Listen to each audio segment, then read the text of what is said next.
Si ha quest'idea di non denunciare, di rimanere a casa per proteggere i figli, invece è l'esatto contrario. Se stai subendo violenza e vuoi proteggere tuo figlio, prendi tuo figlio e scappa. Questo è il messaggio, anche perché ci sono questi centri che ti accolgono e al centro Damai hanno parlato anche delle case protette, quindi posti dove danno la possibilità alle mamme con i loro bambini di poter vivere, di poter stare in una condizione protetta nel frattempo che magari poi non so chi si deve occupare, come nel mio caso, di queste situazioni lo faccia, quindi in una situazione magari protetta, perché non tutti hanno famiglie come nel mio caso. Io ho avuto la mia famiglia che mi ha potuto supportare dall'inizio, e già io ho avuto difficoltà a pensare che ne potessi uscire. E allora immagino quelle donne che non hanno nessuno e che magari sono soltanto impaurite, hanno pure dei figli. Allora dico veramente, prendi tuo figlio e scappa e rivolgiti alle persone giuste.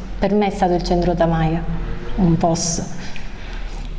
Diciamo prima che ha ancora la fede Sì. al dito, che cosa rappresenta, e se c'è un famoso romanzo, no? Uomini che odiano le donne, probabilmente forse questo è stato uno di questi casi, no?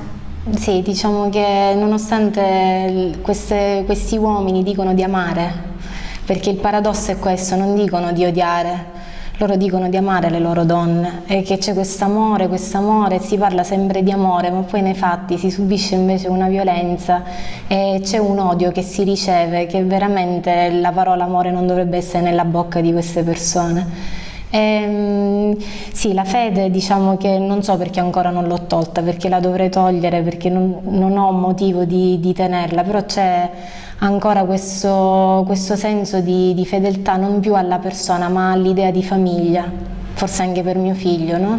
Di pensare la tua mamma comunque è una mamma che ha una fede al dito, anche se la persona a cui che dovrebbe onorare questa fede non l'ha fatto, però questo non glielo posso spiegare ancora, non è piccolo e non so se glielo spiegherò io, lo capirà da solo, però diciamo sì, questa fede ancora è qui, non so quando andrà via.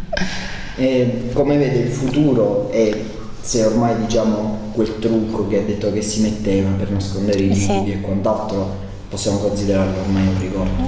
Sì, deve essere un ricordo, è la speranza di ogni donna che denuncia, perché se non fosse così, allora, si continua ad avere talmente tanta paura che si pensa che non c'è questa possibilità, però bisogna crederci, perché se non ci credi non vai avanti, la paura paralizza e io sono stata paralizzata per troppo tempo e adesso veramente dico sì, diciamo che non coprirò con nessun trucco niente più e non starò ferma.